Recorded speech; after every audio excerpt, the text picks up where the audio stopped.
Hello friends, welcome back to my channel. இன்னைக்கு வந்துட்டு என்னோட 9 month old பேபியோட ஃபுட் ரொட்டீன் பார்க்க போறோம். ஹெல்தியான ரெசிபீஸ் பார்க்க போறோம். வீடியோ வந்து ஸ்கிப் பண்ணாம லாஸ்ட் வரைக்கும் பாருங்க. இந்த வீடியோ கண்டிப்பா உங்களுக்கு யூஸ்ஃபுல்லா இருக்கும்னு நினைக்கிறேன். Subscribe பண்ணாதவங்க ப்ளீஸ் Subscribe பண்ணிக்கோங்க. வாங்க வீடியோக்குள்ள போலாம். சூ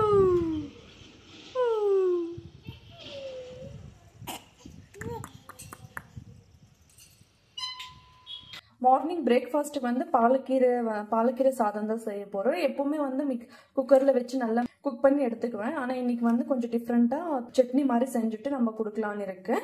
வாங்க ரெசிபி எப்படி செய்யுதுன்னு சொல்லிட்டு பார்க்கலாம். அதுக்காக வந்துட்டு ஃபுல்லாக வந்து பாலக்கீரை எடுத்திருக்கேன்.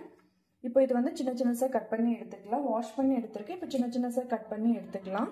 வந்து நிறைய பெனிஃபிட்ஸ் இருக்கு. பேபிக்கு வந்து brain development, blood increase, iron இருக்கு, கால்சியம் இருக்கு, பேபியோட போன்ஸ் டெவலப்மெண்ட்டுக்கு, வெயிட் கெயின்க்கு, இந்த மாதிரி நிறைய பெனிஃபிட்ஸ் இருக்கு. இந்த மாதிரி கட் பண்ணி எடுத்துக்கிட்டோம். இப்போ வந்து பாலக்கீரை கட் பண்ணி எடுத்துக்கிட்டோம். இப்போ வந்து ஒரு சின்ன சைஸ் டொமேட்டோ கட் பண்ணி எடுத்திருக்கேன். கொஞ்சமா ஒரு 4ல இருந்து 5 பூண்டு சேர்த்தோன்னா நிறைய டேஸ்ட் இருக்கும். பிளஸ் டைஜஷனுக்கு யூஸ்ஃபுல்லா இருக்கும். பேபிஸ்க்கு வந்து கொஞ்சமா கொத்தமல்லி, வெங்காயம் இது எல்லாமே வந்து சேர்த்து எடுத்திருக்கோம். வந்து ஃப்ரை பண்ணிக்கலாம் எல்லாமே. பேன்ல ஒரு டேபிள் ஸ்பூன் அளவுக்கு வந்து நெய் சேர்த்துக்கலாம்.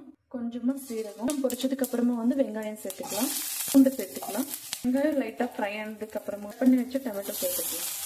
டொமேட்டோ நல்லா ஃப்ரை ஆனதுக்கு அப்புறமா நம்ம கட் பண்ணி வச்சு கீரை இதுக்குள்ள சேர்த்துக்கலாம்.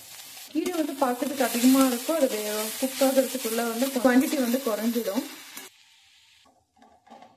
பாத்தீங்கன்னா நல்லாவே வந்து குறைஞ்சிருச்சு கீரை வந்து. இப்போ வந்து நல்லா மீடியம் ஃப்ளேம்ல வச்சு நல்லா வேக வச்சு எடுத்துக்கலாம்.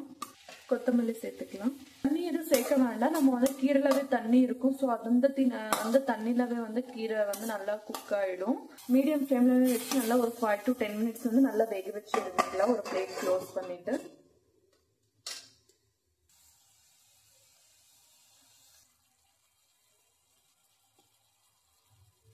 கொஞ்சமா வந்து மஞ்சத்தூள் சேர்த்துக்கலாம். 5 to 10 minutes வந்து மீடியம் ஃப்ளேம்ல வச்சு வேக வச்சு எடுத்துக்கலாம்.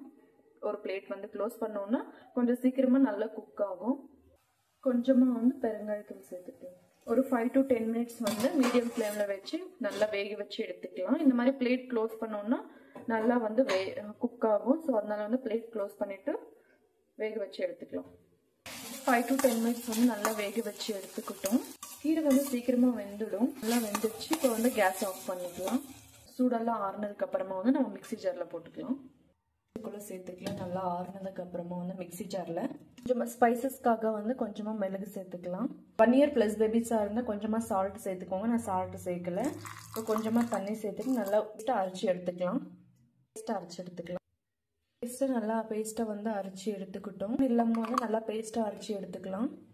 நல்லா வந்து பேஸ்டா இருக்கணும். அப்பதான் பேபிஸ்க்கு வந்து சாப்பிட்றதுக்கு ஈஸியா இருக்கும். இப்போ வந்து தாளிச்சுக்கலாம். அதே பேன்ல கொஞ்சமா வந்து நெய் ஸ்ப்ரெட் பண்ணிக்கலாம். எட்ஜஸ் கொஞ்சமா வந்து கடுகு சேர்த்துக்கலாம். கடுகு பொரிச்சதுக்கு அப்புறமா நம்ம பேஸ்ட் வந்து சேர்த்துக்கலாம். கொஞ்சமா வேணும்னா தண்ணி வந்து அந்த மிக்ஸி ஜார் பண்ணி அதுல ஊற்றி சேர்த்துக்கலாம். ஒரு பிளேட் வந்து க்ளோஸ் பண்ணிட்டு ஒரு 1 minute வேக வச்சுக்கலாம். 1 minute கொதிக்க வச்சுட்டு இல்லை வேக வச்ச சாதம் வந்து இதுக்குள்ள சேர்த்துக்கலாம். ரைஸ் இது நல்லா மிக்ஸ் பண்ணிக்கலாம். அவ்வளோதான், நல்லா குக் ஆயிடுச்சு. இப்போ வந்து நம்ம பிளேட்ல வந்து எடுத்துக்கலாம். ஒரு 1 minute அளவுக்கு வந்து நம்ம ஃப்ரை பண்ணா போதும் ரைஸோட.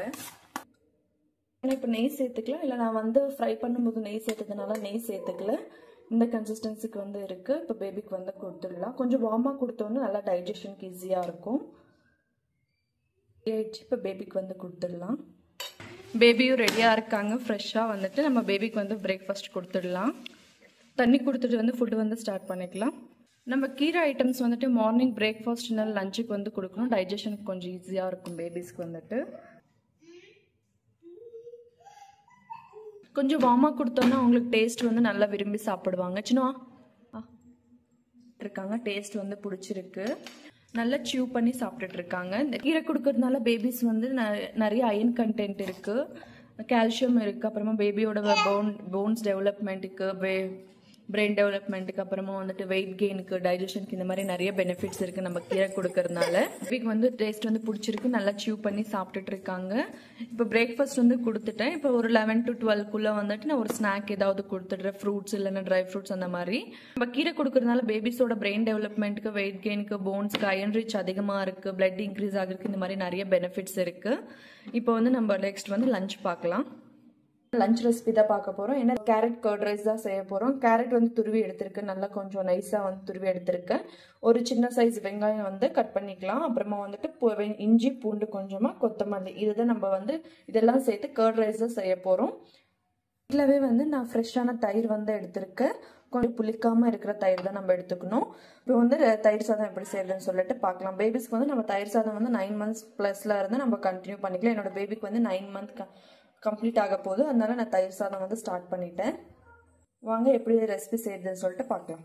இதில் வந்துட்டு கொஞ்சமாக வந்து நெய் இல்லைன்னா எண்ணெய் சேர்த்துக்கலாம். கொஞ்சமாக கடுகு சேர்த்துக்கலாம். கொஞ்சமாக வந்து சீரகம். எல்லாமே பொரிச்சதுக்கு அப்புறமா வந்துட்டு இஞ்சி பூண்டு சேர்த்துக்கலாம். கட் பண்ணி வச்சு வெங்காயம் சேர்த்துக்கலாம். சேர்த்து நல்லா ஃப்ரை பண்ணிக்கலாம். கொஞ்சமாக வந்து கடலைப்பருப்பு சேர்த்துக்கலாம். இது ஆப்ஷனல் தான், உங்களுக்கு வேணும்னா சேர்த்துக்கலாம், இல்லைன்னா வேண்டாம். நான் ஒரு ஃப்ளேவருக்காக வந்து கடலைப்பருப்பு சேர்த்துக்கிட்டேன். நல்லா ஃப்ரை பண்ணிக்கலாம். துருவின கேரட் வந்து இப்போ சேர்த்துக்கலாம். சேர்த்து நல்லா ஃப்ரை பண்ணிக்கலாம். வந்து பெப்பர் சேர்த்துக்கலாம். கொத்தமல்லி சேர்த்துக்கலாம். கொஞ்சமாக வந்து தேவையான அளவுக்கு வந்து தண்ணி சேர்த்து வேக வச்சுக்கலாம். கேரட் வந்து தண்ணி சேர்த்துட்டு நம்ம வேக வச்சுக்கலாம். ஒரு பிளேட் வந்து க்ளோஸ் பண்ணி நல்லா வேக வச்சு எடுத்துக்கலாம். ரைட்டெல்லாம் நல்லா குக் ஆகிடுச்சு. வேக வச்ச ரைஸ் வந்து இதுக்குள்ளே சேர்த்துக்கலாம். சேர்த்து நல்லா மிக்ஸ் பண்ணிக்கலாம். 1 year ப்ளஸ் பேபிஸாக இருந்தால் சால்ட்டு சேர்த்துக்கோங்க. நான் வந்து சால்ட்டு சேர்க்கலை. அதை நல்லா மிக்ஸ் பண்ணிவிட்டு நம்ம வந்து கேஸ் ஆஃப் பண்ணிக்கலாம். சூடு ஆறுனதுக்கு அப்புறமா வந்து நம்ம இதுக்குள்ளே வந்து நம்ம தயிர் வந்து சேர்த்துக்கலாம். சேர்த்து நல்லா மிக்ஸ் பண்ணிக்கலாம். அதை நல்லா மிக்ஸ் பண்ணியாச்சு. இப்போ வந்து நம்ம பிளேட்டில் வந்து சர்வ் பண்ணிக்கலாம். இந்த கன்சிஸ்டன்சிக்கு இருக்குது. இந்த மாதிரி செமி சாலிடாக இருக்குது. நான் வந்து இந்த கன்சிஸ்டன்சிக்கு வந்து எடுத்திருக்கேன். ஆறுனதுக்கப்புறமா நல்லா திக்காகிடும் இன்னும் கொஞ்சம். இப்போ வந்து பேபிக்கு வந்து கொடுத்துடலாம். பேபியும் ரெடியாக இருக்காங்க. நம்ம தண்ணி கொடுத்துட்டு வந்து ஃபீட் வந்து ஸ்டார்ட் பண்ணிக்கலாம். சின்ன வந்து நம்ம இந்த மாதிரி தாளித்து கொடுக்கும்போது கோல்டு கஃப் எதுவும் ஆகாமல் இருக்கும். டேஸ்டியாகவும் இருக்கும். இந்த சின்ன பேபிக்கு வந்து இந்த டேஸ்ட் வந்து பிடிச்சிருக்கு. அவங்களும் நல்லா விரும்பி சாப்பிட்றாங்க. இந்த ரெசிபி நம்ம கர்டு வந்து சேர்த்து கொடுக்கறதுனால பேபிஸ்க்கு வந்து வெயிட் கெயின் அப்புறமா இம்யூனிட்டி பூஸ்ட் பண்ணும். ஸ்கின் டெக்ஸ்சர் வந்து ஸ்கின் டெக்ஸ்சருக்கு யூஸ்ஃபுல்லாக இருக்கும். போன்ஸ் டெவலப்மெண்ட், இந்த மாதிரி நிறைய பெனிஃபிட்ஸ் இருக்குது. ஒரு 9 month கம்ப்ளீட் ஆகிற ஸ்டேஜில் வந்து நம்ம வந்து கர்ட் வந்து சேர்த்துக்கலாம். கர்டில் வந்து குட் ஃபேட் இருக்குது. பேபிஸ்க்கு வந்து வெயிட் கெயின் ரொம்ப யூஸ்ஃபுல்லாக இருக்கும். மறக்காமல் இந்த ரெசிபி வந்து ட்ரை பண்ணி பாருங்கள். சின்ன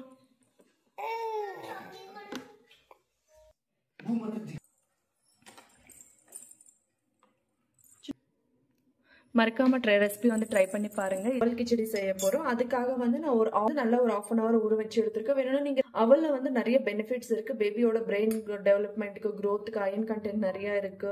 பச்சை பட்டாணி, டொமேட்டோ, ஒரு சின்ன சைஸ் டொமேட்டோ, பூண்டு, கொத்தமல்லி, அப்புறமா ஒரு கேரட் வந்து துருவி எடுத்திருக்கேன். அப்புறமா வெங்காயம், இவ்வளவுதான் நம்ம வெஜிடபிள்ஸ் சேர்க்க போறோம். இதெல்லாமே சேர்த்து நம்ம கிச்சடி செஞ்சுக்கலாம். ரெசிபி எப்படி செய்யறதுன்னு சொல்லிட்டு பார்க்கலாம். குக்கர்ல கொஞ்சமா வந்து எண்ணெய் எது வேணாலும் சேர்த்துக்கலாம். கொஞ்சமா சீரகம் சேர்த்துக்கலாம். கொஞ்சமா வந்து கடுகு சீரகம் பொரிச்சதுக்கு அப்புறமா வெங்காயம் சேர்த்துக்கலாம். பூண்டு சேர்த்து நல்லா ஃப்ரை பண்ணிக்கலாம். டொமேட்டோ சேர்த்துக்கலாம். ஃப்ரை ஆனதுக்கு அப்புறமா வந்து கொஞ்சமா கொத்தமல்லி சேர்த்துக்கலாம். பச்சை பட்டாணி, நம்ம துருவி வச்சுன்னா கேரட், இதெல்லாமே மீடியம் ஃப்ளேம்ல வச்சு நல்லா ஃப்ரை பண்ணிக்கலாம். கொஞ்சமா மஞ்சள்தூள், கொஞ்சமா பெப்பர் ஸ்பைசிக்காக, கொஞ்சமா வந்து தனியாத்தூள், இந்த அளவுக்கு வந்து பெருங்காயத்தூள் சேர்த்து எல்லாம் நல்லா ஃப்ரை பண்ணிக்கலாம். கேரட் பச்சை ஸ்மெல் போகிற வரைக்கும் நல்லா ஃப்ரை பண்ணிக்கலாம். நான் அவல் வந்து சேர்த்துக்கலாம். அது தண்ணியோட நான் சேர்த்துக்கிறேன். வாஷ் பண்ணிருந்து அப்படியே நம்ம சேர்த்துக்கலாம். 1 year ப்ளஸ் பேபிஸாக இருந்து சால்ட் சேர்த்திக்கோங்க. நான் சால்ட்டை சேர்க்கல. அளவுக்கு வந்து தண்ணி சேர்த்துக்கலாம். கொஞ்சமாக தண்ணி சேர்த்துக்கிட்டா போதும். ஏன்னா இது வந்து சீக்கிரமாக வெந்துடும். அவ்வளோதான். நல்லா மிக்ஸ் பண்ணிவிட்டு ஒரு 2 whistles வந்து வேக வச்சு எடுத்துக்கலாம். நல்லா ரிலீஸ் பண்ணிவிட்டு பார்க்கலாம். நல்லா வந்து குக்காக இருக்குது. நம்ம மேஷ் பண்ணுற கூட தேவையில்லை. நல்லா குக்காக இருக்குது. பார்த்தீங்களா, இந்த கன்சிஸ்டன்சிக்கு வந்து நல்லா குக்காக இருக்குது. தண்ணியும் கரெக்டாக சரியாக போயிருக்கு. நீங்கள் வேணும்னா கொஞ்சம் திக்காக வேணும்னா கொஞ்சமாக வந்து தண்ணி சேர்த்துக்கோங்க. அதிகமாக தண்ணி சேர்க்க வேண்டாம். அவ்வளோதான். நான் மேஷ் கூட பண்ணுறதில்ல. இப்படி ட்ரான்ஸ்ஃபர் பண்ணிக்கலாம். இப்போ வந்து கொஞ்சம் செமி சாலிடாக இருந்தாலுமே வந்துட்டு கொஞ்சம் ஆறுனதுக்கப்புறமா திக்காகிடும். நான் கொஞ்சம் வார்மாகவே கொடுத்துடலாம். இப்போ பேபிக்கு வந்து கொடுத்துடலாம். பேபியும் ரெடியாக இருக்காங்க. நம்ம தண்ணி கொடுத்துட்டு வந்து ஃபுட்டு வந்து ஸ்டார்ட் பண்ணிடலாம். பேபி ரொம்ப பசியோட இருந்தாங்க, அதனால வந்து கொஞ்சமா வந்து அழுந்துட்டாங்க. இல்லாத பேபிஸ் கூட இந்த ஃபுட் வந்து நம்ம கொடுத்துக்கலாம். பேபிக்கு வந்து டேஸ்ட் வந்து பிடிச்சிருக்கு, அவங்களும் விரும்பி சாப்பிட்டுட்டு இருக்காங்க. பேபி வந்து விளையாடிட்டே சாப்பிடுவாங்க. ஒரு 45 மினிட்ஸ் ஆயிடும் ஒரு நாளைக்கு வந்து, ஒரு நாள் வந்து சாப்பிட வைக்கிறதுக்குள்ள. வேணும்னா நீங்க சால்ட் சேர்த்துக்கோங்க. சால்ட் சேர்க்காமலே வந்து டேஸ்ட் வந்து ரொம்ப நல்லா இருக்கும். மறக்காம இந்த ரெசிபி வந்து உங்க பேபிஸ்க்கு வந்து கொடுங்க. நம்ம அவல் கொடுக்கறதுனால பேபிஸ்க்கு வந்து பிரெயின் டெவலப்மெண்ட்டுக்கு, போன் ஸ்ட்ராங், பேபி க்ரோத்துக்கு இந்த மாதிரி நிறைய பெனிஃபிட்ஸ் இருக்கு. டைஜஷனும் ஈஸியாக ஆகும். அயன் கண்டென்ட் இருக்கு அவல் கொடுக்கறதுனால. பிளட் இன்க்ரீஸ் ஆகிறதுக்கும் யூஸ்ஃபுல்லா இருக்கும். மறக்காம ரெசிபி வந்து ட்ரை பண்ணி பாருங்க, உங்களுக்கு கண்டிப்பா யூஸ்ஃபுல்லா இருக்கும்னு நினைக்கிறேன். இந்த வீடியோ பிடிச்சிருந்தா லைக் பண்ணுங்க, ஷேர் பண்ணுங்க, மறக்காம சப்ஸ்கிரைப் பண்ணி கமெண்ட் பண்ணுங்க. இதே மாதிரி என்னோட சேனலுக்கு வந்து சப்போர்ட் பண்ணிட்டே இருங்க. Bye bye, see you on next video guys.